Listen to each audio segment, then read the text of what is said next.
I'm Joel. I'm Sally's older brother. And so I'm interviewing her, and Yeah, here we go. there you go. Are you ready? Mm-hmm. All right. So, I had questions about, you give me this outline and everything, but what do you remember? What are like your first memories from when you were really young? Is there anything really sticks out that you remember really, really young? Okay.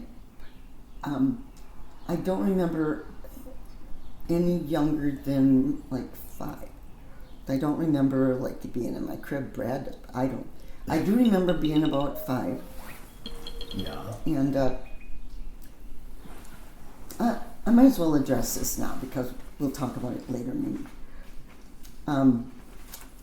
In all families, right, there are different things. Like our family, there's diabetes, a lot of diabetes, Yeah. right?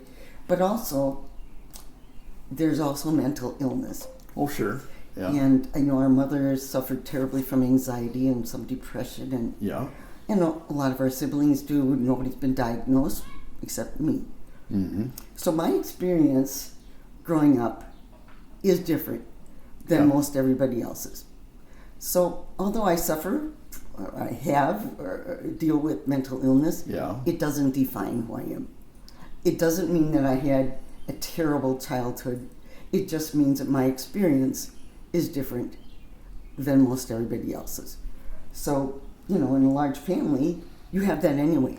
My experience growing up is different than yours, partly Right. because of where we are in the family and those kinds of things.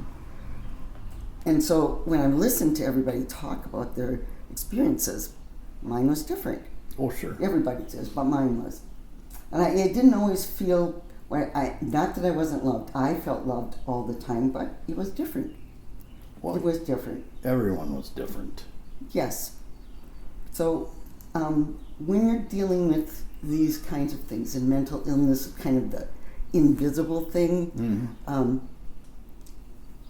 During my life, as I've gotten older and it's been, significantly diagnosed, then you go through therapy and you do medication and all of those things to help a person live with this Yeah. part of you in the world. Mm-hmm. And it can be a struggle, just like everybody else struggles. This is just another thing. Again, it does not define me. Yeah. It's not who I am. It can impact anybody at any time, and in our family, it just happened to happen to me. Yeah. So that's it. And that, I only said that to begin with because when I was 5, and this is with me almost all of my childhood. I did not want to be there. I didn't want to be there. I wanted to leave. I wanted Really? to leave. And I ran away when I was 5. I packed up some stuff and took off. I think everyone did. I sure did. And I had the wagon, took the wagon out into the plowed field, and then got about 50 feet into the field and said, "This sucks." Turned around, went back home. Well, I got a few blocks away, and somebody saw me and said, you must be one of those Smits kids. And then they brought me home. But all my life, I felt like that. Growing up, I did not want to be there. It's not that it was bad or awful, but I didn't want to be there. Mm-hmm. And as a kid about 8 or 9, we'd be driving by the orphanage, and I would say, I want to live there. I really want to live there. Whereas I got a little older, and I would think about, well, if I only had $2, I could get on a Greyhound and go anywhere. Right? So that was like a big thing for me growing up, kind of the why. I loved being at home. I loved my childhood. I had friends. We played at the park. All of those kinds of things.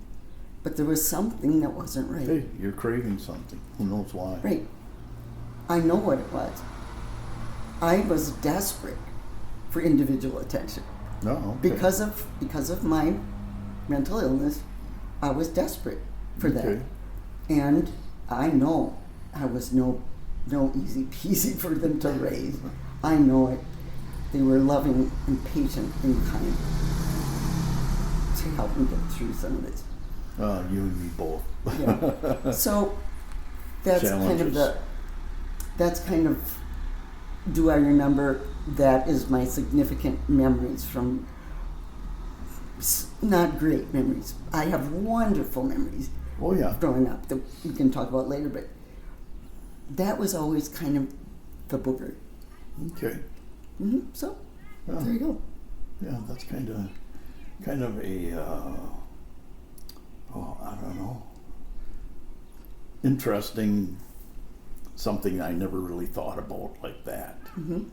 You know, we all had issues when we were kids, and we all grew up through it. And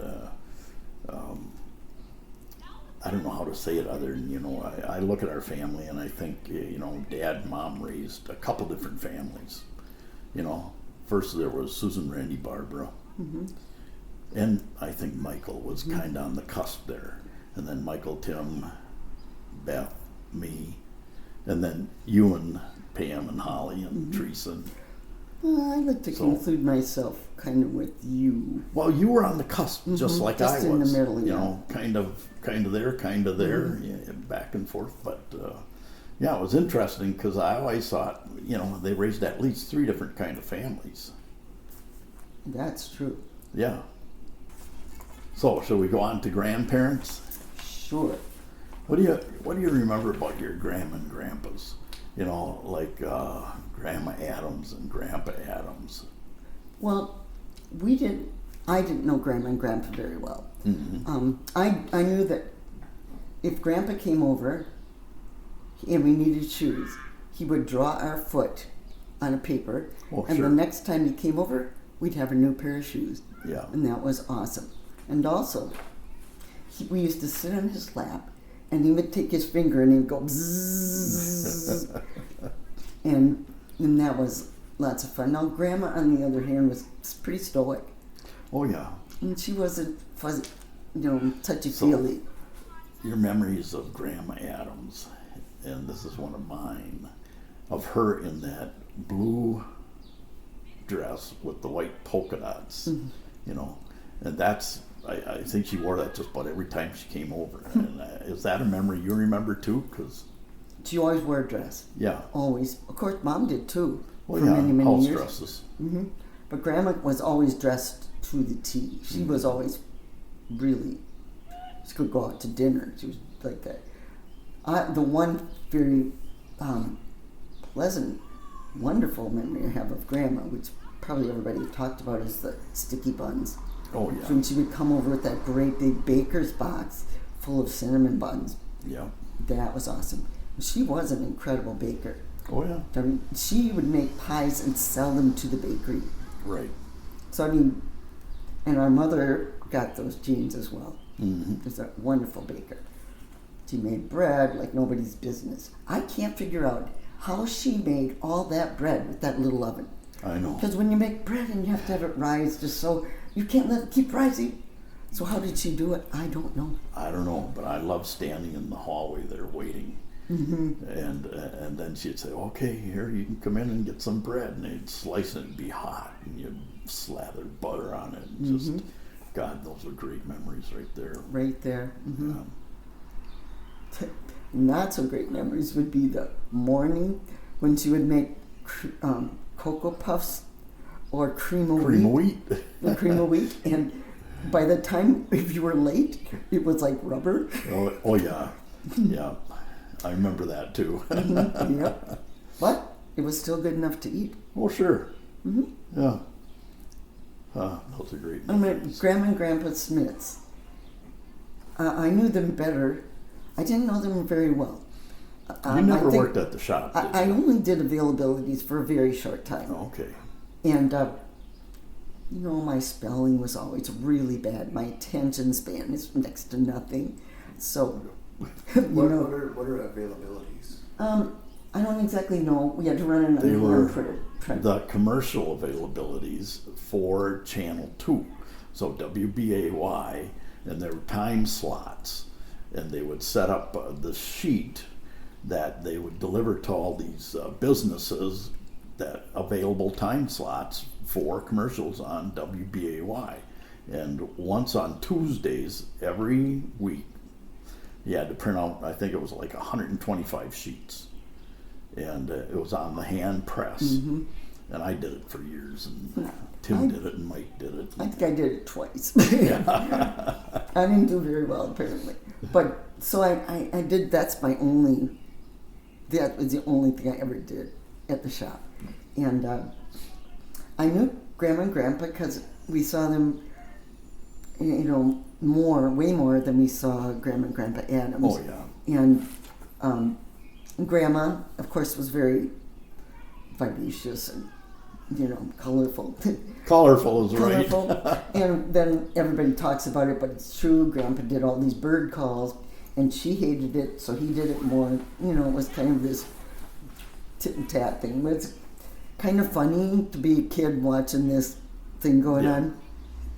But then at Christmas time, they always came over with, pajamas or sweatshirts. Yeah. Pajamas or sweatshirts. And you know what? That was exciting to me. Oh, it was me too. Mm-hmm. New pajamas. Do you remember the pajama box? Oh, yeah. I peed in it. Woke up in the middle of the night, peed in the pajama box in the closet. Oh, shit. Mm-hmm. Well, that's not where I'm supposed to be. Well, she probably had to wash the whole load. But I'm we sure. had a pajama box, Tyler. And all of the pajamas were not folded or anything. They were just in there. So you'd go in and root out the pajamas every night. That was like the only thing she did that wasn't neat to a T. Well, I agree with you there.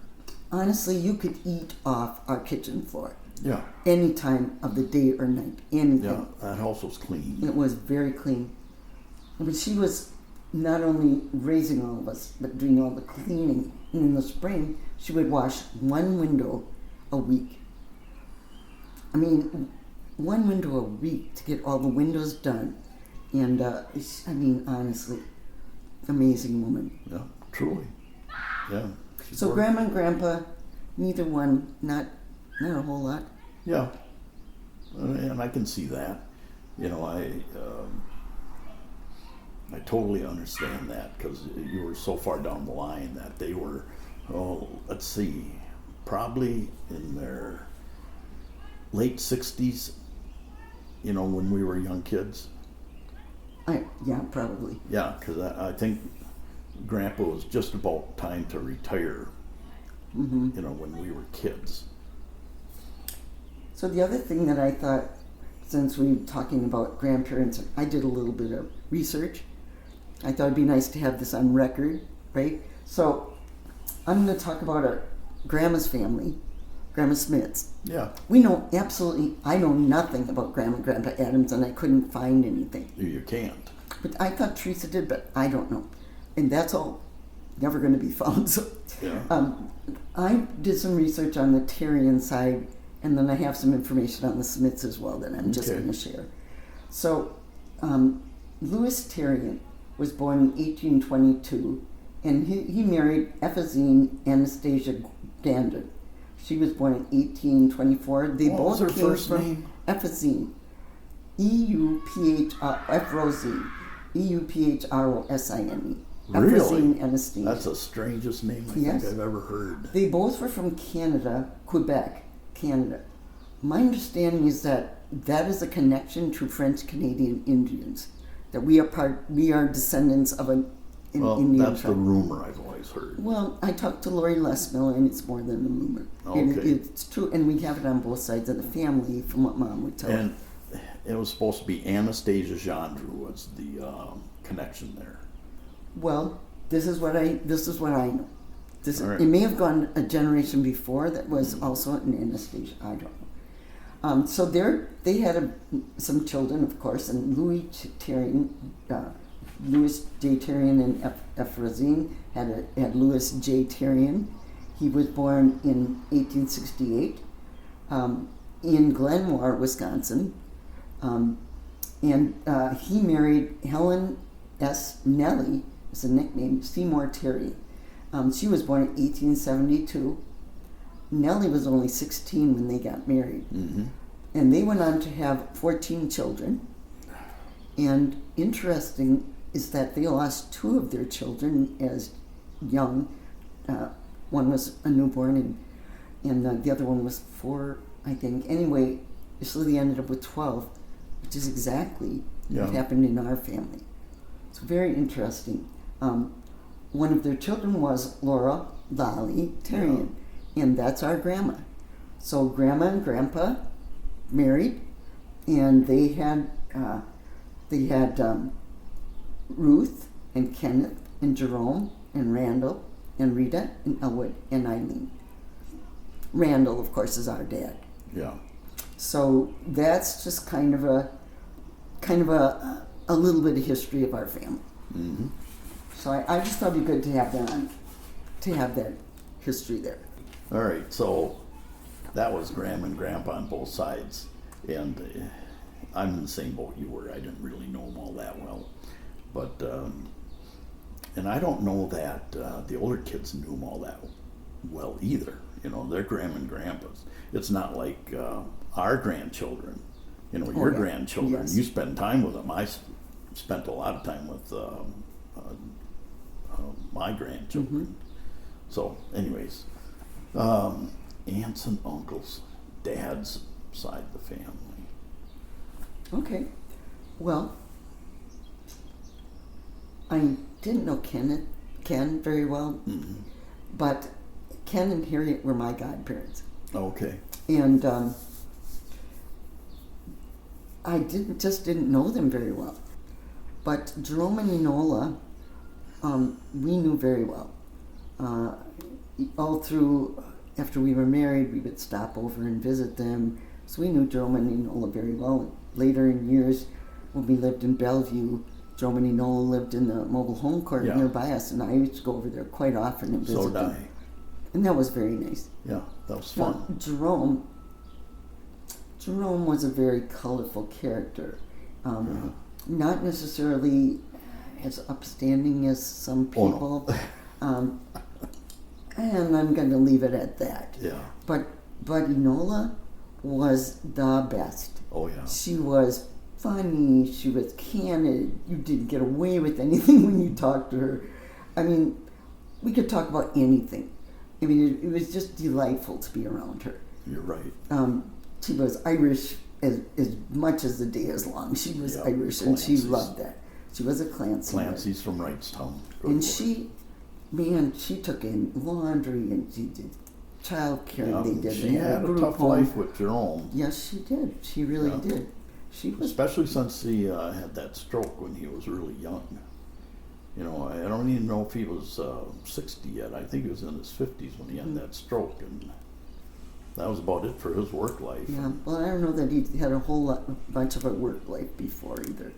But she did a lot of stuff to make ends meet. Then they had a group home, and Margot actually lived in that for group some home. reason, I think he worked at Green Bay Food, It could be. but I'm not 100% sure on that. So, I don't know. anyways, and So Jerome and Enola, we knew. That's Betty Ann, I suppose, but And I know never Betty seen her. Ann. I didn't know Nancy as well, but Betty Ann, Yeah. pretty much. And Danny Joe, of course, everybody knew Danny Joe, and we lost Ricky Yeah. way too young, and so. So, what do you know about the Adams? Well, nothing. Yeah. I know that Patty was my age. Okay. We had no contact, maybe once. I mean, I don't remember. I didn't know them. I didn't know them very well. I know he was Mom's brother, but as far as her siblings go, Art, we knew. Vivian, I remember when she passed away, and I never she knew her. had like a stroke or something and hit a tree with her car, is what I remember. I don't know if that's true. That's what I remember. And then Beth, of course, passed away just before our Beth was born. And then, Mom, that's it, the family. And so, I don't know, the little we knew of Uncle Art, Yeah. I think if Vivian had lived, we probably would have had more of a relationship with her. Well, they moved out to the East Coast. They did, but even when they did, Bob Kralovic kept a relationship going with our I family. remember he came back once, that I recall, tried to teach me how to play chess. I was young and stupid. And Mom and Dad bought me a chess set, a beautiful chess set for Christmas that year. And at that point in my life, that was a waste. Anyway, we just keep going. Yeah, so as far as the Adams go, not so much. But I want to go back to the Smits because I don't want to miss out on Rita. Rita was delightful, and I didn't know her as well as I maybe would like to. But when the Carters came to town, then we knew it was a big deal. And the most, I shouldn't say most, but Tia, Sister Eileen, of all the people in that family, had the most impact in my life. Oh, okay. That was one of the questions I was going to ask you. She had the most impact on my life, not as a child, but even as a child. When they came to visit, it was like, oh my God. Oh yeah. Literally, oh my God. But as we got older, and I had this theological bend going on, and she was in Chile doing missionary work. Mm-hmm. She was so well loved there. Oh yeah. Just incredibly well loved. And she would come home for a visit. We spent so much time together. And she went out of her way to make sure she spent time with me. We had wonderful discussions. She was very liberal in her theology, which was wonderful because so was I. It was great to have conversations and be talking about the same thing and feeling the same way about things. So she had the most impact on my life of any of his siblings. Okay. Yeah, she was a sweetheart, that's for sure. Yeah, aunts and uncles. Yeah, you think about the Adams family, you didn't really know squat about them. They were there, but they weren't really there. Not for that's us. That's part of Mom being Mom. Yes. She didn't want to go anywhere. She didn't want to do anything. She just wanted to raise her family, and she had plenty to do at home. So. Well, but also, Grandma used to pop in to visit. I mean, always at supper time. She would stop in. It drove Mom crazy. Mm-hmm. It was like she was on duty all the time because you never knew when Grandma was going to pop in. That was really difficult for Mom. Yeah. So, Grandma had that little thing going. Yeah. So, let's see. Mom and Dad. So, do you have a special memory of something that happened way back in your childhood? And it was part of my questions, going back and saying, okay, when you were really young, is there anything you really, really remember? And then in grade school, and then in high school, if there's anything really particular that stands out. Well, one of the things that I found very interesting when I interviewed all of our siblings, most all of our siblings, right? Nobody, not one person, told the stories of Mom's birth or Dad's pneumonia. Not one person talked about it. Yeah. So I'm going to talk about it right now. Oh, okay. So, when our mother was born in 1920, the doctor was there. Grandma went into labor early. Mm-hmm. She was born very premature. She weighed 1.5 pounds. The doctor took her and set her aside to take care of Grandma because there was no chance of this baby living. They opened up the oven and set her on the... They didn't do anything yet. Let me tell the story. Okay. Since you had your turn and didn't do it. Yeah, that's fine. So my understanding, right? So my telling of the story might be different from everybody else's, but this is my understanding. So they set the Mom aside, and they were taking care of Grandma, and then they heard a little bit of mewing, and she was alive. Yeah. And then they took care of Mom. A miracle that she didn't have any birth defects. She did not have, her lungs were not underdeveloped. She was 1.5 pounds of piss and vinegar that kept her alive. They put her in a little shoebox on the warming oven. Yeah. And that's where she was. They kept her kept her on. What about me? That's a miracle story right there. That's probably about it, too. That is a miracle story right there, that Yeah, I she agree. lived under those circumstances. But then you look at Dad. So Dad was about 2 years old. And I'm not exactly sure about the whole age thing, but Ruth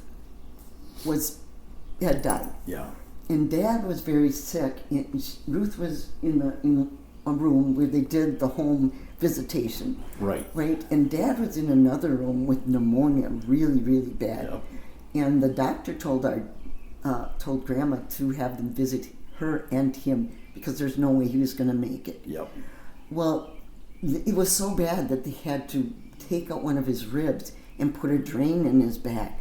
Mm-hmm. And the story that I heard was that Grandma went into the room.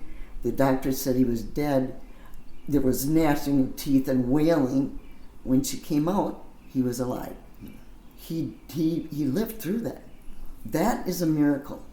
In that time, for him to have pneumonia that bad and to have possibly died, but maybe he just got so close to it that Yeah. Grandma revived him, just who knows what. That is a miracle. So the fact that any of us are here Oh, yeah. is unbelievable. Those are the stories that I remember the most about our parents. Yeah. As far as my personal experiences with them, it was hard to vie for their attention, Oh. right?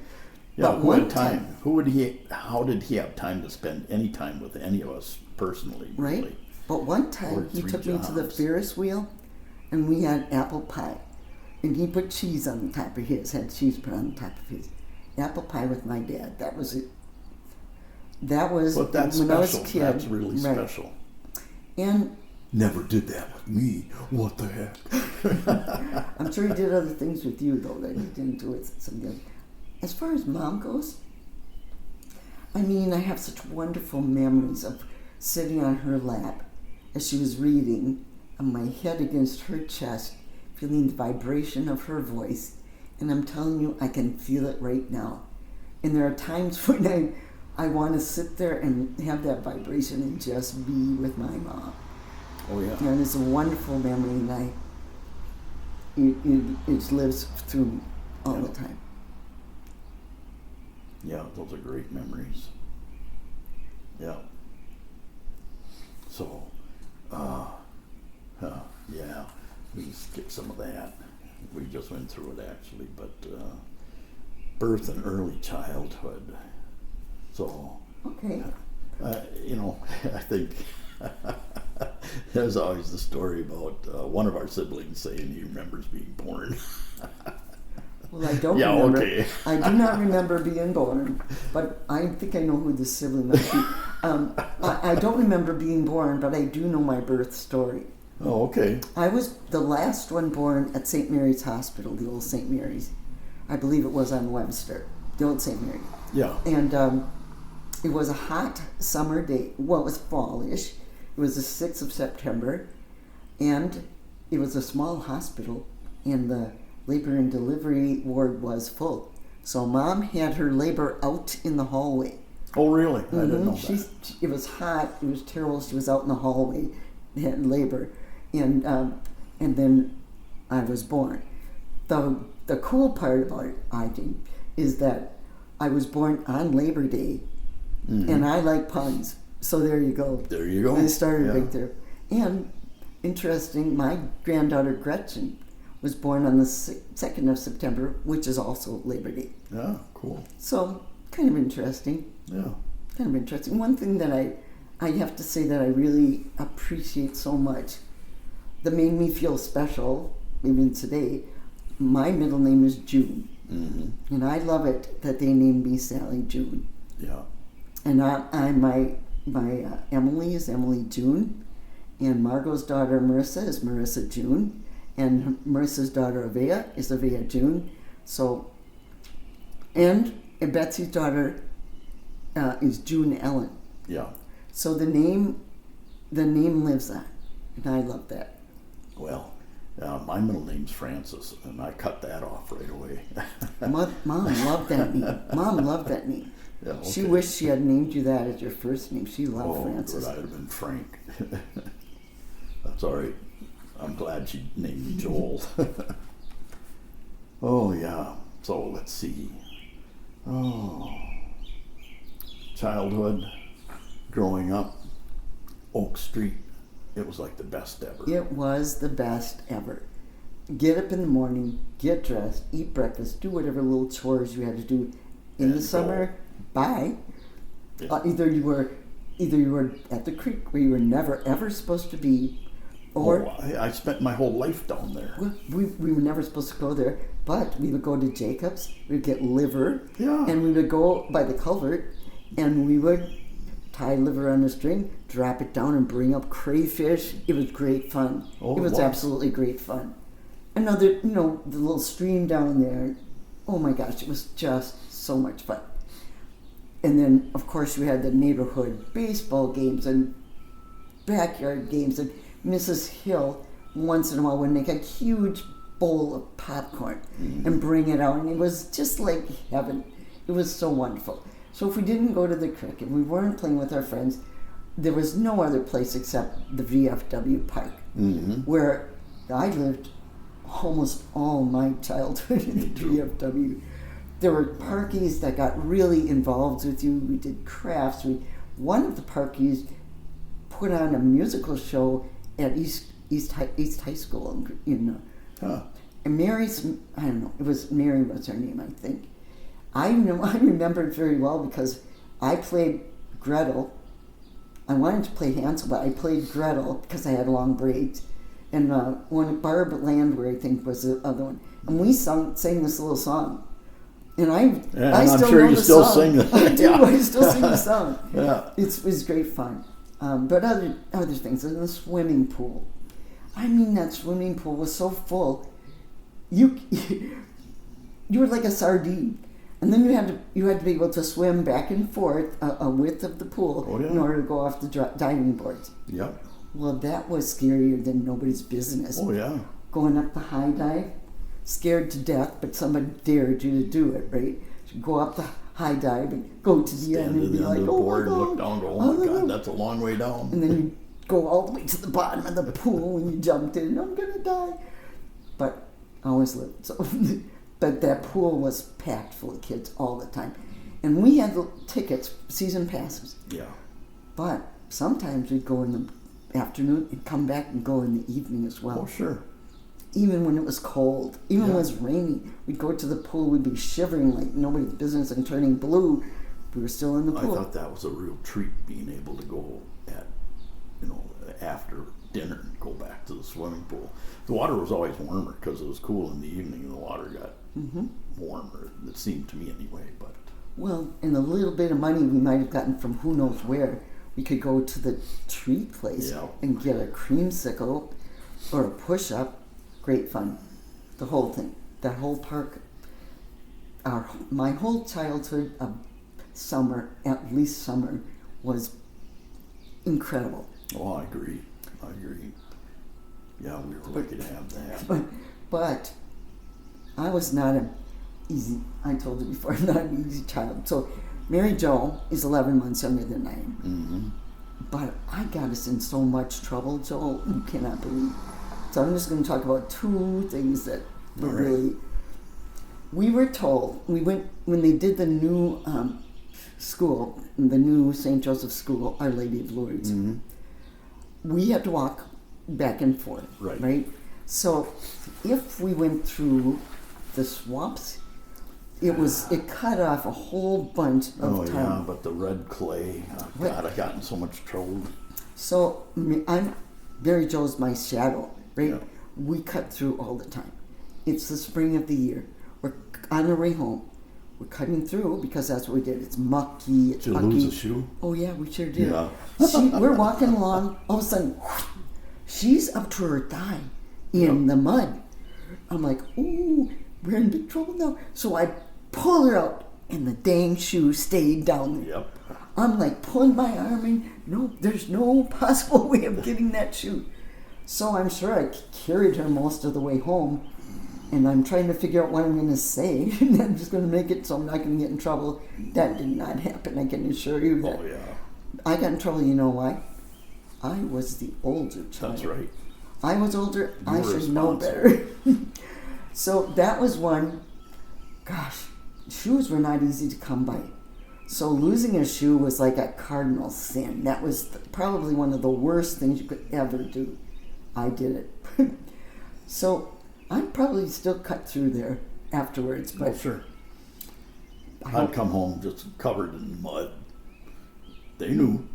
You know, Oh, yeah. it's not like my pants and all that, but my shoes, covered with clay. Mm-hmm. Yeah, I know exactly where you were. Uh-huh. Well, this was another with Mary Jo. It was winter. And if you remember, our house didn't have eave troughs or anything. So we had icicles. All beautiful yeah, icicles I all remember over. that. And we were never, ever, ever, ever supposed to do this. Like, knock the icicles down. You're not supposed to do that. So were you guilty? I was really guilty. Oh, I was so guilty you can't believe Is it. that the one that stuck in her head? It was. So we're knocking them down. She's knocking them down too. Oh, yeah.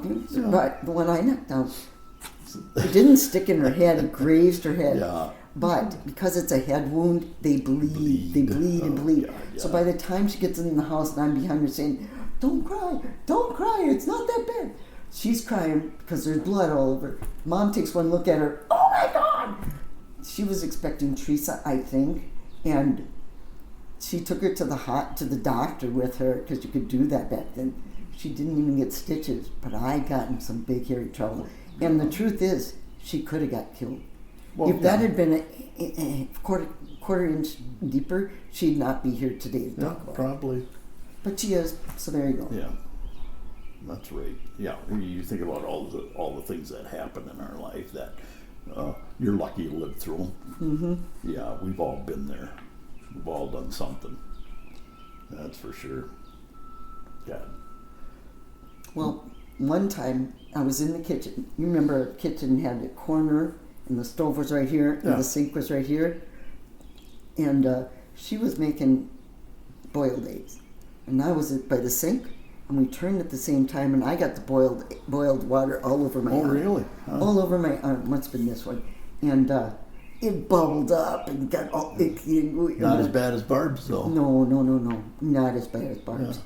So they kept me home and took me to the doctor and cut the bubbles away and it was all fine. Hardly Yeah. left a scar at all.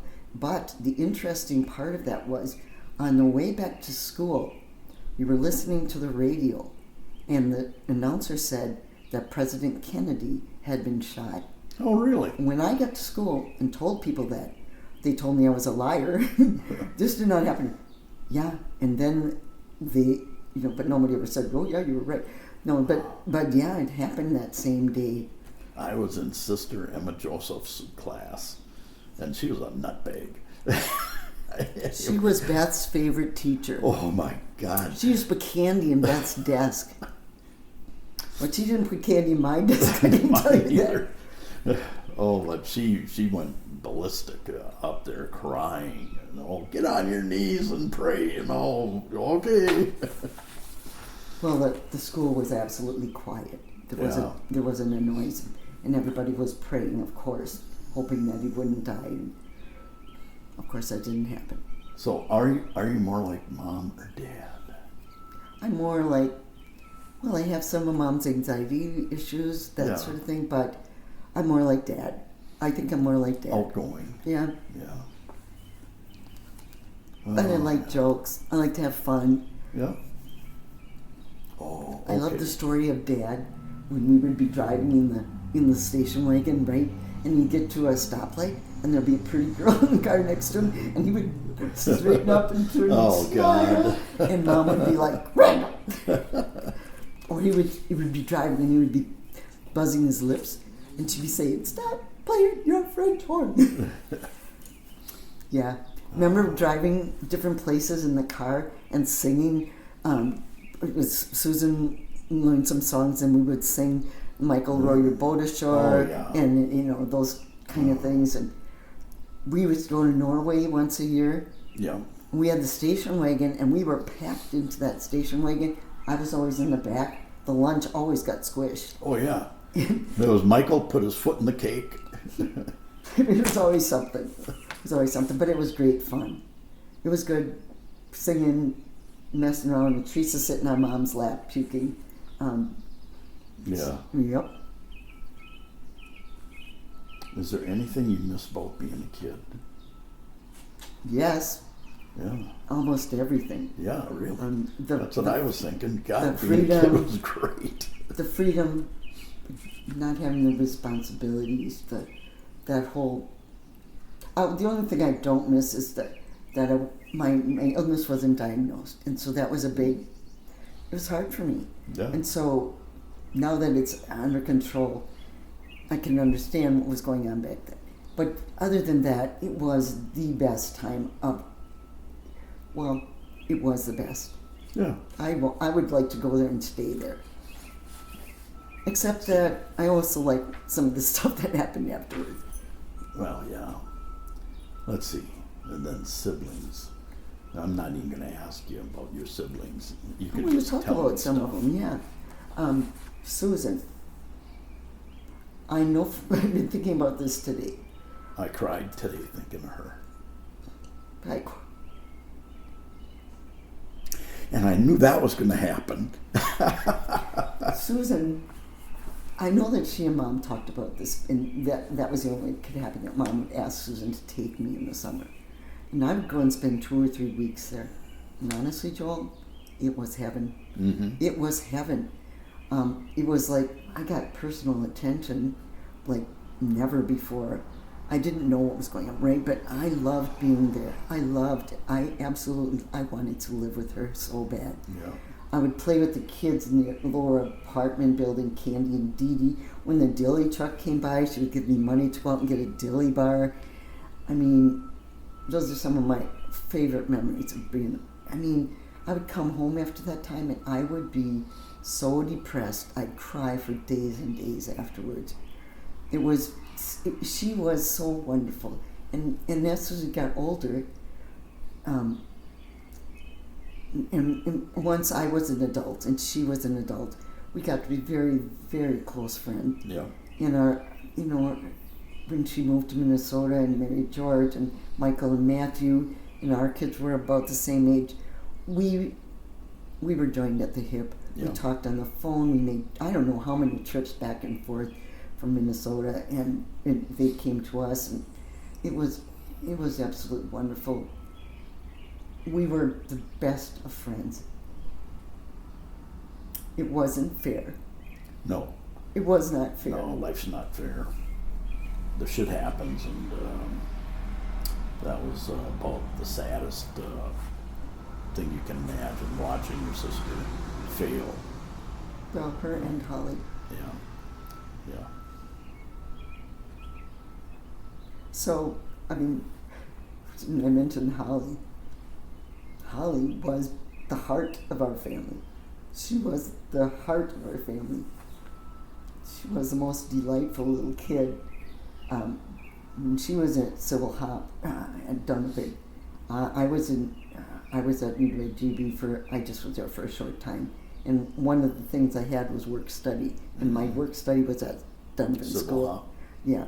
Cool. So she was down the hall with Haberman and Mincheski. And I was in Civil Hop's room working with the older kids. But I drove Holly home every day. Yeah. Oh my gosh, what fun we had in the car. We sang, we goofed around, and joked. Oh my gosh, those were such precious memories. We had, I think all of us feel the same way. We had a very special relationship with this little girl. Oh, yeah. Who grew up to be this wonderful, wonderful person that left us way, way too soon. The heart of our family. You make me cry. Well, it's sad. Why not? Why shouldn't we cry? Yeah. And Pam, we lost Pam almost a year ago. That's tough too. But that girl. All right, your siblings. Yeah, we're talking about siblings. Yeah. So Who made you laugh the most? who made me laugh the most? Probably Pam. Oh God. I mean, the kid was She so a little funny. shit. She was a shit. She really was. When Teresa, I think Pam told this story. When Teresa was 12, turned 12, Mary Jo and I told her that when you turn 12, you cannot wear panties anymore. Oh really? You cannot wear panties. Teresa's like, no. Yes, you cannot wear panties. And if you go to Jacob's, they check. Well, needless to say, she did not go to Jacob's. And Pam was right there saying, it's right, that's right. So Teresa's so naive and gullible, she bought the whole thing. Well, we only let her go one day before we told her, it's not true. But Pam is right there. And honestly, people thought that she was the older sister because she was just so pissing. She was pissing vinegar her whole life. Yep. It was what kept her going. Yeah. Always that determination, that never give up, never give up. Yep. So Pam, we had so many fun things we did together. So many fun things. The Halloween parties. Scott hanging from the tree. I don't know. He's hanging from the tree and people would walk in and go, ah! We had a fog machine going that one year, and it made so much fog that the police came and told us we had to shut it off. People were complaining that there was a fire or something. Great parties. Pam and, we just had great times. So much fun. All right. Who takes after Mom the most? I know that answer. Beth. Yeah. And Teresa. And Teresa. Mm-hmm. I was thinking Teresa mostly, but Well, Beth for sure. Yeah. And Dad, boy, it's got to be Tim. Well, Tim, you, hopefully me. I may look like him a little bit, but Well, you, I would say so. You're outgoing, you're funny, you. yeah. Of course, everybody, you're just older than, you're my next sibling Right. up. And so, even though that seemed like an awfully big break, right? 2 years Well, between 2 two years. of us, that's big for in our family. That's like a really big break. But we didn't hang out together. No. But I had classmates of mine that, oh, your sister's pretty. You touch her, I kick your ass. Joel, very ticklish though. Oh, we would Lord. we would corner him and tickle him like That's just mean. It was mean, but it was so much fun. Oh my God! But yeah, that was. And then we used to play. What was it that would go around the house? 1 o'clock to go, staying here, 2, and then we'd run around to get to go right. Well, we're running around the house. Joel bams his head against the corner of the house. That was my brother Tim ran me into that. Oh, okay. Well, I just that was remember, his fault. And I right there, and there's hair. There was hair. There's still hair there on the when we garage for painted. years and years. It's true. Yeah. There was. Yeah, and that bled like a stuck pig. But also, we used to play pranks on you when you were a little older. And one of the pranks we did, you were out drinking. Mm-hmm. So you were gone. We had tons of marbles. And we put the marbles in Joel's bed. He comes home toasted, goes into the bedroom. We hear the marbles. We hear Joel, hee hee, ha ha, hee. We hear the marbles, right? So then you put him in some kind of a hat, a helmet kind of thing, and throw him on us. That was the funniest thing we did to you. That was the funniest. We all remember that forever. That was so much fun. Yeah. And Tim, I didn't have much of a relationship with him when we were growing up. No, and by the time you did, he was already off to the service. Right. But when he came home, we were pretty close. Yeah. And although that's not as close, maybe as far as hanging out together, but as far as intimacy, yeah, I feel that way with most all of my siblings. That we're very close. Mm-hmm. We may not talk, No, I we may agree. whatever, but if I need you and I call you, you're there. Oh, I don't yeah. even hesitate. I know it. So Tim, same thing. And now I enjoy his company more than ever. and personally, I have been the luckiest guy in the world to have those guys allow me into the shop, and I've spent my whole life with my dad and my brother, and yeah, like I said, pretty lucky. Mm-hmm. Yeah. So, Barb, quite a bit older than me. I have some memories. No, I just didn't know Barb very well. So, And I don't know her very well now either. did you have a best friend when you were growing up? You know what? I had several best friends. When I was a kid, Jean of Slots. Yeah. And I don't know if you remember, I don't know if you did this, but when we would go to get a neighbor, we used to sing their names. Jeannie. Well, yeah. Jeannie. Ralphie. Yeah, we sang their names. That's how we got them to come to the door. Jeannie. You know, it was fun. Yeah. It was fun. Too bad that some of those things don't happen anymore. So Jean was my friend when probably, well, I went to private school. Mm-hmm. So, St. Joe's. And so for those years, not so much, but still in the summer, that sort of thing. And then in school, at Catholic school, Debbie Sanders, Yeah. and we're still very, you're very still close. friends. We're really close friends. And in high school, well, Myra Lamers and Debbie, of course, and several other people, because we all kind of hung out in a group. But Myra and I were very close for a while. And Debbie and I... Well, that might have had something to do with It might have. Marcel Turf, too. It did. Yeah, it did. I'm sure. Yes, Marcel, What a nice my guy. first love. Yeah. I broke his heart. Yep. Yeah, I broke his heart.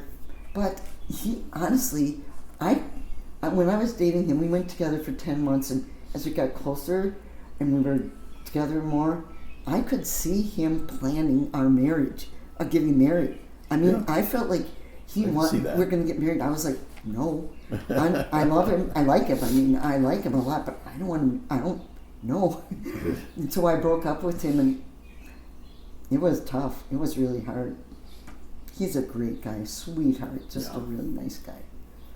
So, yeah, that did have something to do with it. But our lockers are very close, Marcel.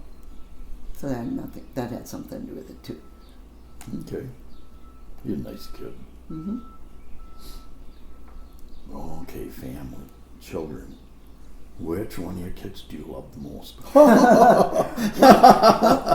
I'm sorry, but I'm not going to ask that question. I'm just doing that because you're here.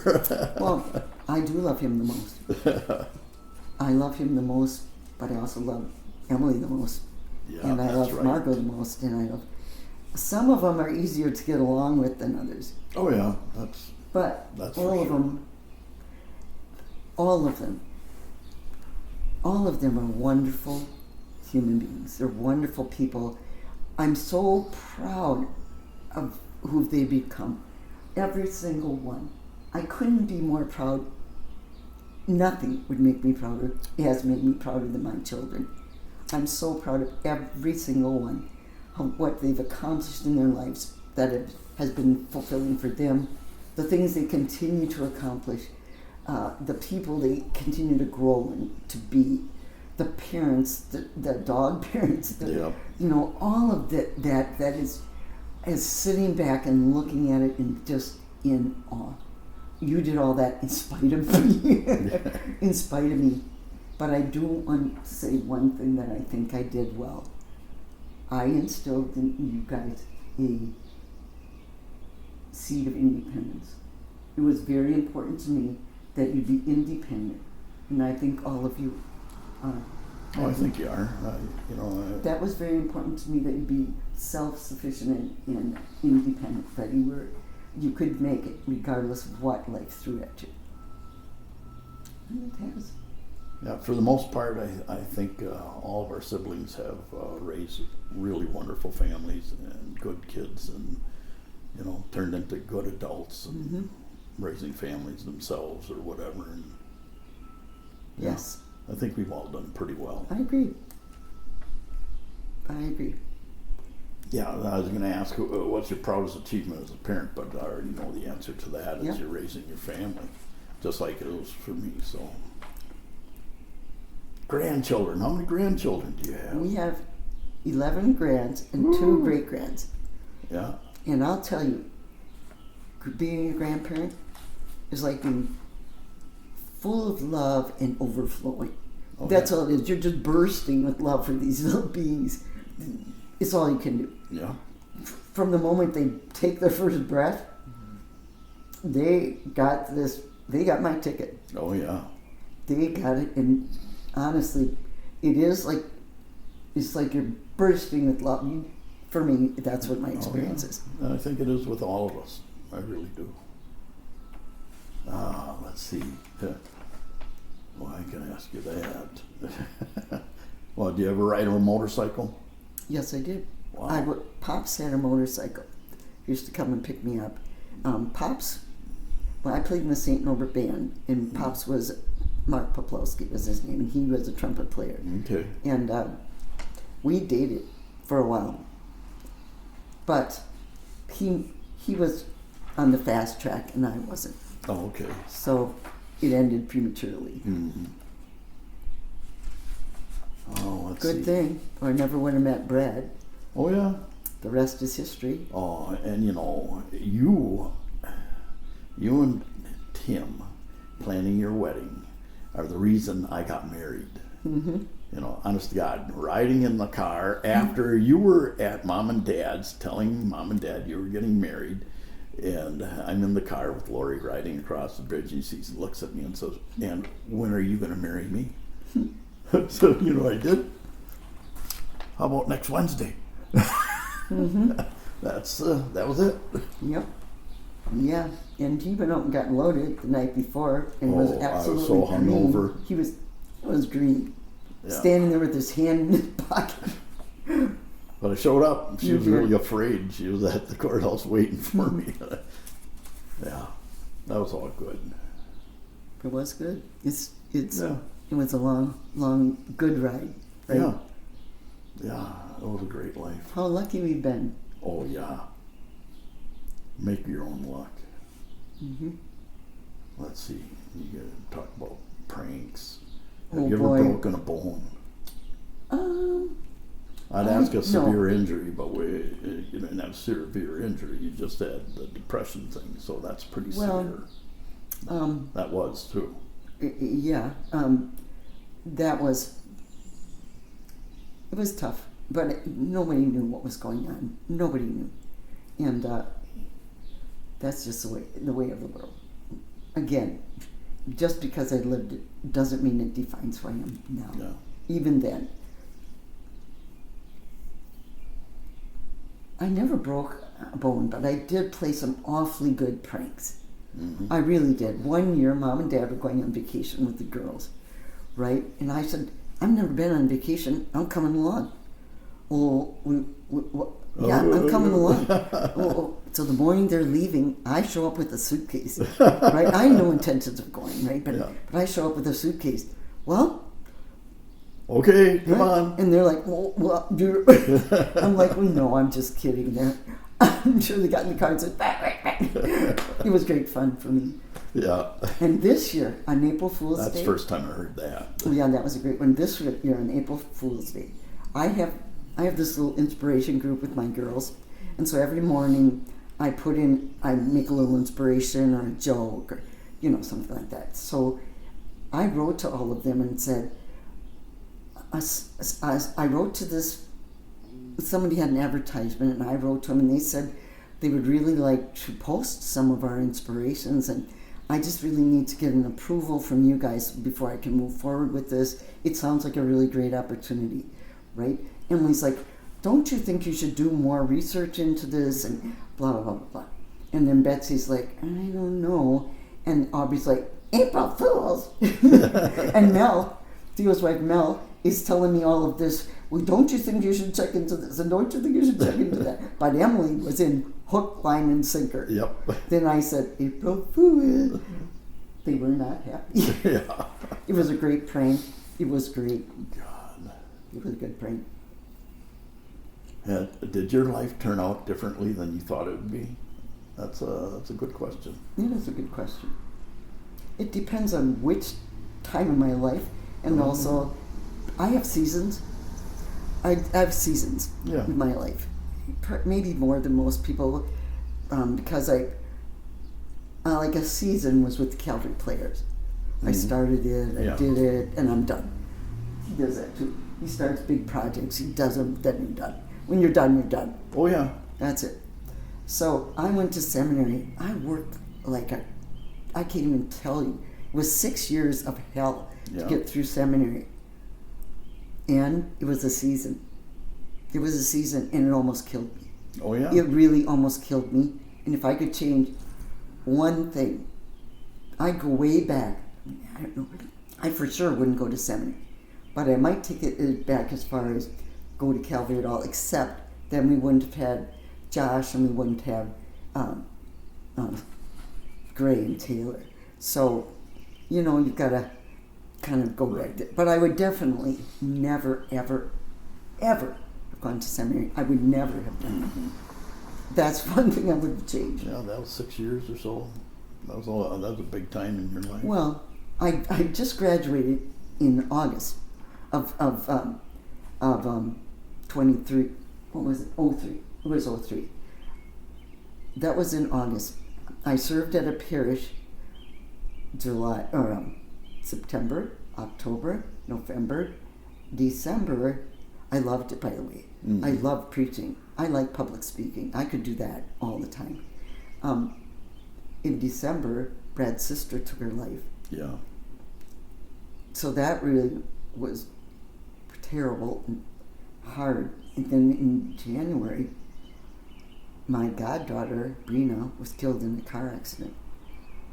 And in the parish, in the next 2 months, there were 2 young people. One was killed in a motorcycle accident, and I had to tell the children. It was very traumatic all the way around. And then the other one, they all passed away, and I lost it. I went to the deepest, darkest hole ever. I remember. Ever. Tough time. Yeah. I lived there for 20 years, Joel. I lost 20 years of my life to severe mental illness. I know it. Trying to get things. But now, it's all over. All of that. It's not like I'm cured, but I don't have that deep depression anymore. I'm living my life every day as best I can. And we're all happy. Yeah, thanks. We're all thrilled. I'll tell you that. Yeah, really. Oh, let's see. Grandma and Grandpa raised you as a Catholic, but I heard there was a falling out with the church. You know what? This is what I remember. Oh, And other people have said other things. So my experience was this. Because of who I am, and I do some pretty wild things, and sometimes they're not very good. When I was in 6th grade, I had Sister Emma Joseph. She did not like me at all. And a lot of times I would come to school without breakfast and get faint and send me down to get a roll or something. But almost every single day she had me go to the board and either do math, which I couldn't do at all, or write. Sure wasn't Sister Albert Marie, because she did that to me. Sister Emma Joseph. And I would be at the board trying to write. I'm left-handed. I'm ambidextrous, really. I'm writing, it's scribble, and I'm writing, and I don't know if the kids were laughing because she was, right? So I got really upset with her, and I thought, I've got to do something about this. That's my first mistake right there. I decided to write her a letter. Yep. And I wrote her a letter that said everything I was feeling. You're nasty. No woman likes you, and this and that, and nasty. And then I sealed it, and I gave it to Mary Woods, and I said, you can give it to her after I leave. She did. And get this, report cards came out the same weekend. Same weekend, I think. The same weekend, anyway. So she, of course, they called my mom and dad. We had to go in and talk to everybody. And honestly, I was wrong. I should never have done it. Well, but no. Mom and Dad stood up for me. Yeah. Mom and Dad had my back. They stood up for me. And that same year, I always thought it was because of me. They pulled us out of that school, but also there was an issue with the paying your dues. Right. So that might have happened the same year, but maybe the two things were too much. Yeah. And they pulled us all out and sent us to public school, which was probably the very best thing that happened to me academically, because I started band, and that music thing is still seeing me. Oh yeah.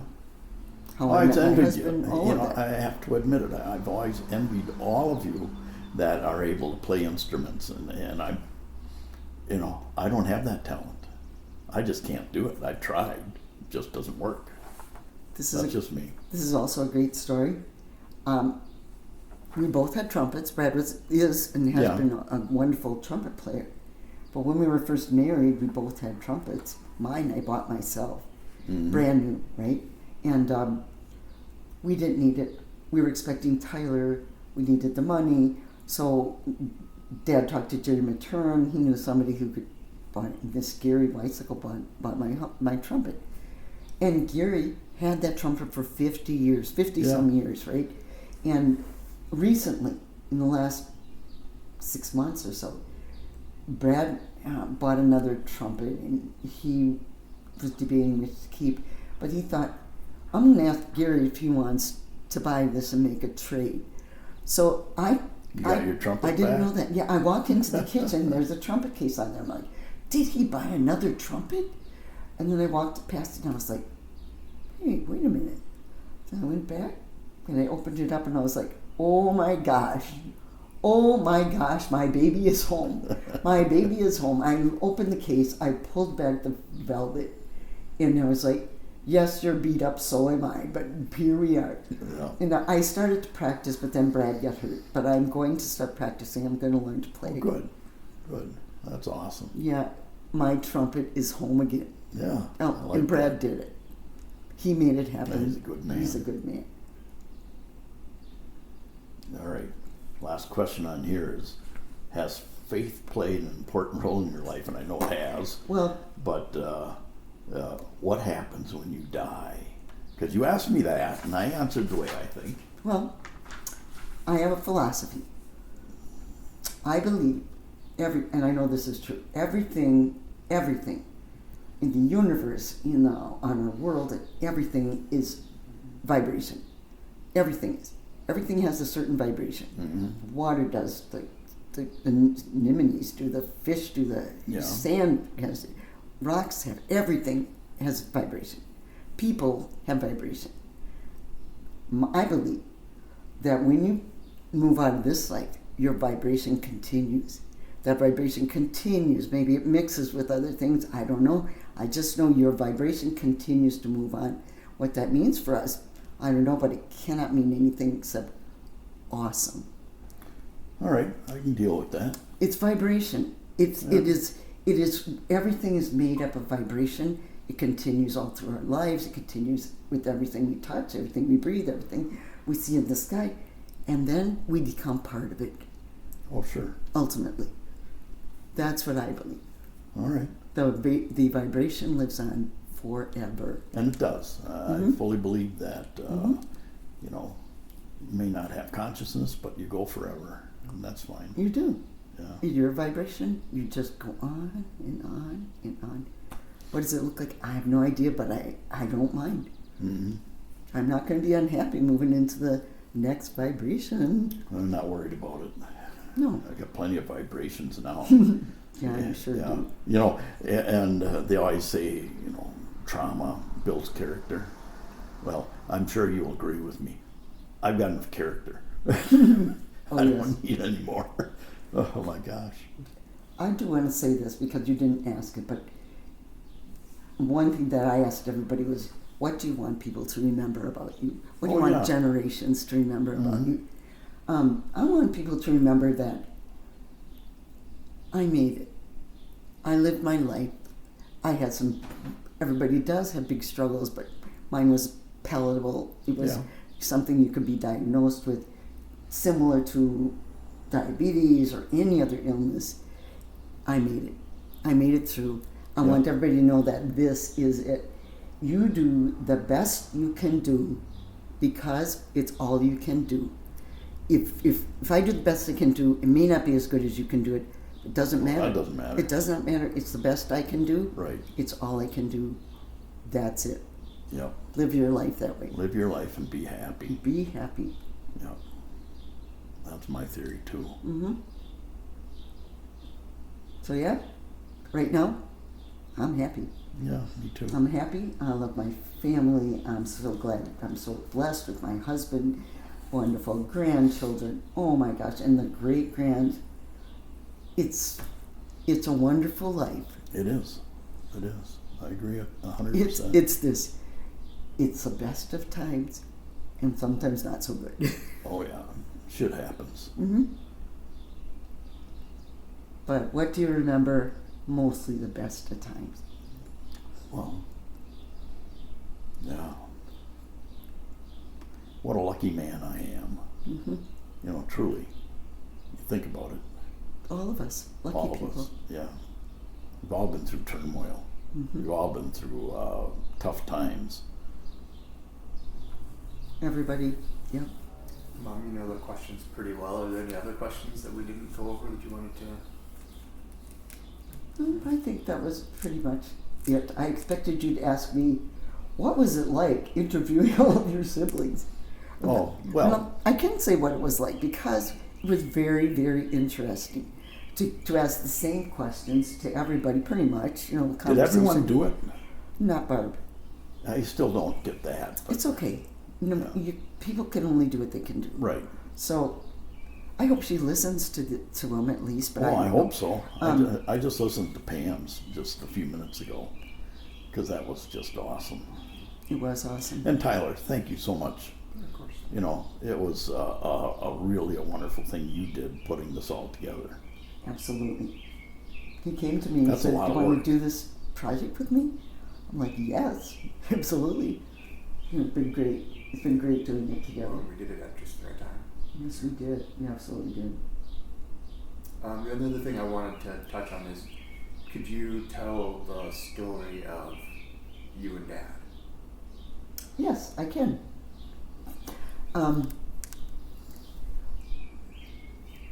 I went to UWGB for a short time. I decided to go when I was a senior in high school, maybe even a second semester senior.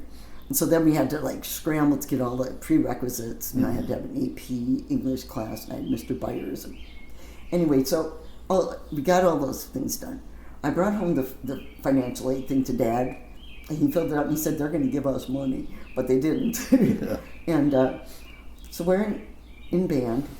He sits second chair, and I sit like 15th, you know. But I was the only girl in the section, and there were 5 guys left after me, so I was 10th out of 15. Pretty good. I felt good about it. Mm-hmm. The funny part is, I auditioned to a number I played in band. So, I didn't tell the guy, but, you know, that's okay. Anyway, I was in awe of him. I was just in awe of him. That's all there is to it. His sound was incredible, everything. And we had, at that time, there was a Deckner campus. That was before Yeah. UWGB was finished. And we used to take a shuttle, whatever. At the Deckner campus, the music people, that's where most of our stuff was, at Deckner. So the music people had their own little thing going on here. Well, I wasn't really part of the main thing, but Brad was. He was in that circle, and I would look at him and think, well, I really want to date that guy. And he had a Triumph Spitfire. And I would say to him, Brad, I sure would like a ride in your Spitfire. Nothing. Then we had marching band, right? I couldn't march and play at the same time. So I had to make a choice. Did I want to be marching over there, or did I want to be marching? It didn't matter if I was playing, so I did not play. I marched. And he would march past me, and I'd smile. Nothing. And then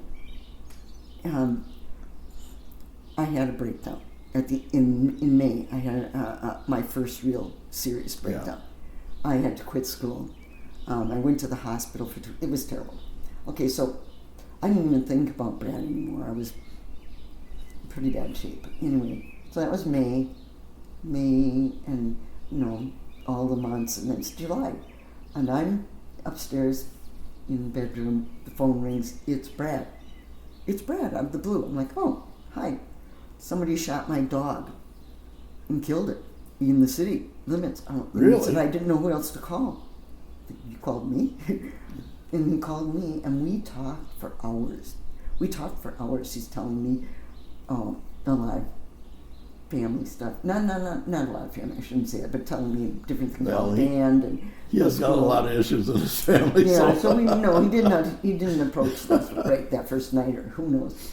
But then we get done. He's telling me he's playing in this rock band. They're going to be at the Sherwood Club. It was the club on campus. Did I want to go tomorrow night? Sure I do, absolutely. So I went from depression to mania in 2 seconds. Yep. Anyway, so I didn't know if it was a date or not. I did not know if it was a date. Well, yeah. I didn't know. He said, "Do you want to go? We're bandmates." Was it a friend thing? Was it a date? I didn't know. Well, we went to Dairy Queen. He bought my food, so it was a date. Yep. But then we go to the Sherwood Club, and he's playing in the band. It was my first experience as a groupie. And I'm watching. I had my 3 beers. I was feeling really good. And he gets done. I had no idea what the history, right? He gets done. We drive home. Nothing bad. We joking, and we had a wonderful ride home. We sat on the porch, talked, and he kissed me. Mm-hmm. And he kissed me, and it was so incredibly awesome. It was amazing. Changed my life right there. That was like the 11th, 12th of July. And we saw each other every single day after that. Mm-hmm. There wasn't one day that we didn't see each other. We saw each other every single day. Early on, probably a week after we were dating, he came with his Spitfire and said, "Do you want to come with me to Hortonville? Because I have to get some parts for my car." Sure. So we're driving down 41, going south on 41. They're driving, we're talking. All of a sudden, it starts making some funny noises. Okay, when he pulls over into the gas station. It's a regular gas station. Mm-hmm. And he checks it, and the oil is bone dry. Oh, God. So somebody had borrowed his car over the weekend and didn't fill it up, and he didn't check it. The oil is bone dry. And so he says to the gas guy, "Well, if I fill it up with oil, do you think you'd be okay?" He doesn't know anything. He's a gas guy, well, yeah. Right? So he says, "Yeah, I think so." So he fills it up with oil, right? And this was in between here and Little Chute. So we're driving. You can see the Oasis, right? We got into the parking lot, and it threw a rod dead. Oh, God. Right? That was a full service thing. So they were able to tell us, "You ain't going nowhere in this car. It's a done deal." Yep. It's a done deal. So we're in Little Chute, and it's 16 miles back to Pere. Yep. We called everybody we knew. Everybody. We called everybody. No one could come and get us. No one could come and get us. A guy there said, "If you wait till my car's done, I'll give you a ride home." We'll walk. We walked 16 miles. We got to the off-ramp, and the guy pulled in. He pulled up. Hey. We would have got home at the same time, but we walked 16 miles. Oh, my God. 16 miles, and I'll tell you, we got a lot of dating done. Yeah. We got to know each other very well walking all that way. That's pretty funny. I never heard that story. Yeah. That was awesome. We pretty much decided then that we were going to get married. Yeah. Well, we didn't. I maybe did, but he... So we used to go to the Pack of the Hounds. Yeah. And they had these old movies with this 33 millimeter, I don't know. Anyway, it went melted to the projector. Well, we were out in the car making out. He says, "I love you, I love you." I said, "Yeah, what do you want to do about it?" "Well, I suppose we should get married." Yeah, right answer. Good idea. So that was in August. Yeah. We started dating in July. This is August. And when should we get married? Well, maybe June. Yeah, maybe June. That sounds good. Yeah. What about February? Valentine's, February. Yeah, Wouldn't you like to spend the holidays together? Yeah, that sounds. What about Thanksgiving? Well, then we decided we'd get married the Wednesday before Thanksgiving because everybody was going to be home. We Yeah. wouldn't put anybody out, and we didn't tell anybody. We didn't want to tell anybody because you were getting married then, right? And Tim was getting married. Well, So, you got married, and then Tim was having that Yeah. big wedding. So you got married, and so I thought, Mom can't handle another wedding, so we're not going to tell anybody about this. We didn't tell anybody, but we decided to get married at St. Matthew's Church, just because. And the priest, Van Hogan, never put us through the pre-marriage stuff. But you had to have your bonds posted for 3 weeks, yeah. right? But Betty Ann went to that church. Oh. So Betty Ann calls Dad and says, "Is Sally getting married?" "What?" "Well, it's posted in the bonds." So it's the Saturday before the wedding. The Saturday before, I was living with Beth then. The Saturday before, she came over because we wanted to see their reaction. And Dad should never have done this, but he did. So I said, "Well, we've got some exciting news." And he says, "I bet you're getting married." I'm like, "Yeah." And I looked at Beth and I said, "Did you tell?" No. And then he told what happened, but he never should have done that because it was such an important thing to say. Well, yeah. And this was it. But it was Dad, Yeah. And it was fine. It was fine after the initial, which hadn't been there. And our whole entire wedding, everything, cost under $200. Mine was $250, I think. And that included my dress that Beth made for me. Yeah. And the cake. I mean, we had a reception at Beth's house. I mean, it was perfect. Yeah. It was perfect for us. Yeah, I'd do the same thing over again. Me too.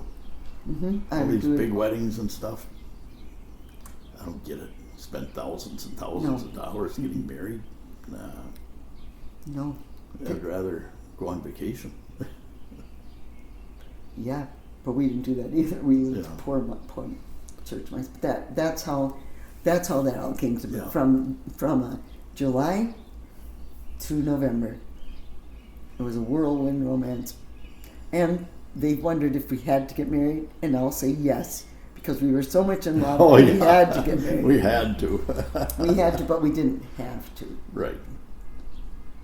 There we go. That's it. Do you remember one time I was probably 9 or 10, and I had learned a little bit about the birds and the bees and how some of that stuff works. And I came up and I approached you and I asked you. I had done the math, and I did the math wrong. I thought that I was born like 6 months after your wedding. Remember that? No, but I don't know why I don't remember it because it would be I shocking. said, "Mom, I was born in February, and you guys were married In November. in November." Yeah, well, what they used to say, it takes 9 months. The first one comes at any time, the rest take 9 months. Yeah. That was Grandma Smits used to say. Yeah. But I remember when you were a little kid. You were just as cute as a bug. Oh my gosh, Ty, we had so much fun. Oh, yeah. You lived out in Cooperstown. Cooperstown. And, Well, he was an infant then. yeah. Yeah, those were the days. Those were the days. You were the cutest little thing. I don't remember any of that. Same as you, I don't remember anything until I was about 5. Yeah. Consciousness, you know. Yeah.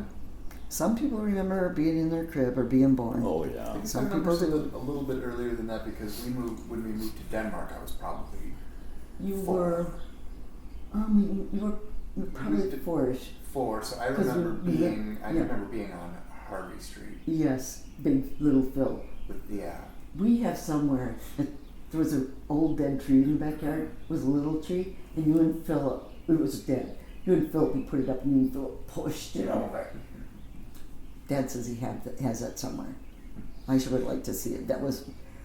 They used to sit out in the backyard and say, "Dirty, dirty, dirty, dirty, dirty," for hours. The two of you sitting there saying that. Why?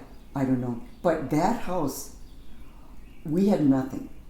We had Next to nothing. We had less than nothing. And I was living up in Marquette. He came down and got a job selling cars. Sold cars first day. Yeah. I didn't even have a phone. I did not even have a phone. I had to go to the neighbors. I never had a phone when we lived Yep. there. Anyway, he got the apartment for us. Mm-hmm. He got the apartment. He says to me, it's $85 a month, and that includes the heat. Whoa. That's a big right? deal. Right. So I never saw it. I didn't know anything about it. We had been living in a 3-bedroom house in Marquette, paying next to nothing for it up there. Well, we drove in and I saw it from the brick side, and I didn't know that it was half of that house. We walked in and it was so tiny. There was only one door, and they were accordion doors, and the door was on the bathroom. It was the only door. The other ones were... I cried. I walked in and I just cried. And then Tyler slept in the master room, which was this big, and Emily was in the other room, which was that big, just big enough for a crib. It was billed as a 2-bedroom. Yeah. We slept on the sofa bed in the living room. Oh, God, yeah. And it was tiny, but we got to be very good friends with the Canes, and such good people. And it was we weren't there that long, but great good friends. And but we fixed it up, contact paper and paint. And Susan and George spent their first wedding night there. Yeah. Well, talk about pranks, we programmed the stereo as loud as it could be to go off at like 3 o'clock in the morning. Oh, God. So they're in polkas, right? Poor Susan and George. Well, they still were friends of ours afterwards, so it couldn't have been that bad. It was great. Great memories. Yeah, that little apartment, though, I mean, you had to go outside to get to the laundry. Mm-hmm. You had to go down the stairs and down into the laundry. Sure. But it worked for us. It was what we could pay for, sorta. Yeah. We couldn't have been there all that long. We weren't even there a whole year. I was expecting Betsy, and there was no way to stay. Right. There was no way to stay, because where will we put her? Yeah. So we had to move. How did you end up in Denmark? Well, is that because the only thing you could afford? No, this was the deal. I'm always conniving. You know me. I'm always trying to move things my way. So I was working because I wanted to get a house. And I found this program called the Farmers Administration, whatever. And if you lived in a rural community, you could buy a house. And they would finance it this way and this way. And then also you could do upgrades on the house. I followed the houses that were for sale. That was in Denmark. It was rural. It filled all the bills. I told Brad, this is it. This is our opportunity. We got to do this. We got to do this. I don't know. Yeah, we got to do this. We got to do this. We did it. We did it, and it was a great move for us. It was a great move for us. We did remodeling. Oh, I know. We remodeled that place. We didn't have a clue about what we were doing. Yeah. Well, we remodeled all the places we lived in, except the apartments, of course. But we didn't know what we were doing. Brad didn't do what he was doing. So for a long time, we did not know that you did not have to cut drywall with a circle saw. When you cut drywall with a circle saw, the whole entire house is full of dust forever. Well, we did cut that with a circle saw because we didn't know any better. And then we saw somebody break it up. We're like, huh? What? But yeah, we did some pretty major renovations in that house. We had the hallway wall taken out and put a header in there that we had to have done because, of course, we didn't know about that stuff. But we remodeled, in a thrift kind of way to remodel. So we didn't spend any real money to do it, but little by little, piecemeal, we did. And he did some nice things in that house. He made a wood a wood art thing on one of the walls. And anyway, so we're living in that house. I'm just going to tell this story because it's so great. We're living in that house. It's the winter after we remodeled. And he's watching the Packer game upstairs with some of the kids. I'm downstairs doing the dishes, whatever. The kids had this fuzzy puppet, and I opened the drawer in the kitchen, and I said, what's that puppet doing in there? And I reached down, and a rat jumped out of that cupboard, and I screamed bloody murder. He didn't come down. I screamed bloody murder. I ran upstairs. I'm like, Brad, there's a rat in our kitchen. Okay. No, Brad, there's a rat in our kitchen. You have to come down. There's a rat in our kitchen. Okay. I'm up to the, counting my children's fingers and toes. Oh, yeah. Right? There's a rat in our house. There's a rat. I'm so upset. He goes downstairs. He's down there for 5 minutes. He comes back up. I couldn't find it. What? I couldn't find it. Brad, there's a rat in our house. There's a rat in our house. And Betsy's going to be sleeping and it's going to be nibbling at her fingers. There's a rat in our house. No, the Packer game was on, and he was not going to do anything more. Honestly, I scared that rat out of the house. We never saw it after that. But I was so upset with him. I got in the car, and my first inclination was, I had piled all the kids in, was just to go to Minnesota. I'm going to go to Minnesota. I'm going to Minnesota. But I'm like, I can't do it, because I can't do that to Susan like this. I can't do it. So I'm like, well, I have to do something. So I went to Fleet Farm and I brought every kind of poison and trap and anything that you could buy. And we put it all in crawl spaces and everything. We never ever saw that rat or any other rat.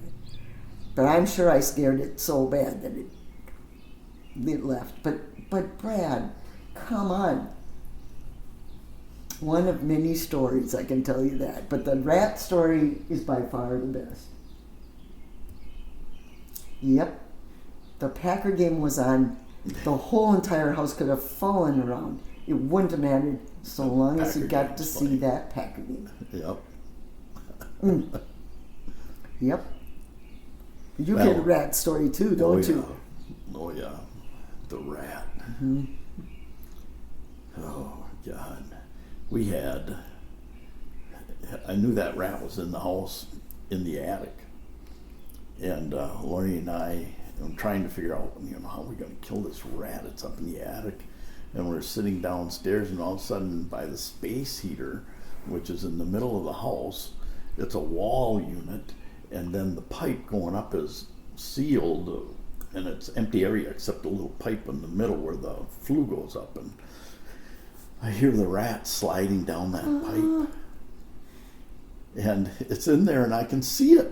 There's a gap like this between the wall and the thing, and I'm looking at it, and it would run back and forth, and we're trying to get the rat. And I called my brother Michael, and he came over, and we started getting things to kill the rat. And this is no exaggeration. We must have had 25 to 40 items, baseball bats and pitchforks and knives and hatchets, and laying on the floor trying to figure out how we're going to kill this rat. And I got a butcher knife, and it's right there, eye level, with its back to me, and it's looking at Michael on the other side. So I take that knife and I stabbed it, and that thing came out of there like it was on fire. Holy shit, right past my head, and running through the house, and it ran through the kitchen into the laundry room. So I grabbed the kitchen table and slammed it up against there, so it was in there. Okay, it's in the laundry room. We know where the rat is. It's in the laundry room. So get our sorrels on, get our baseball bats, and gloves and the whole works, and in we go into the back there. And we're going through, we can't find that frickin' rat anywhere. And there's an old 6-pack container. They were made out of bendable plastic. And I go to pick that up to move it. It's moving. The rat is inside that container. So I just zipped it shut. Took the thing outside, took a baseball bat, beat the living shit out of it, stomped on it, jumped on it, broke bones. I could hear him crunching. And then I didn't even look inside. I just threw it right in the garbage. Oh yeah, who's gonna look inside? Yeah. Not me. So when we sold the house, whoever bought it, they had an inspection. The guy comes and says, "Hey, there's a rat's nest up in the attic." Well, yeah, we took care of that. Ooh. Yikes. Yeah, the rats.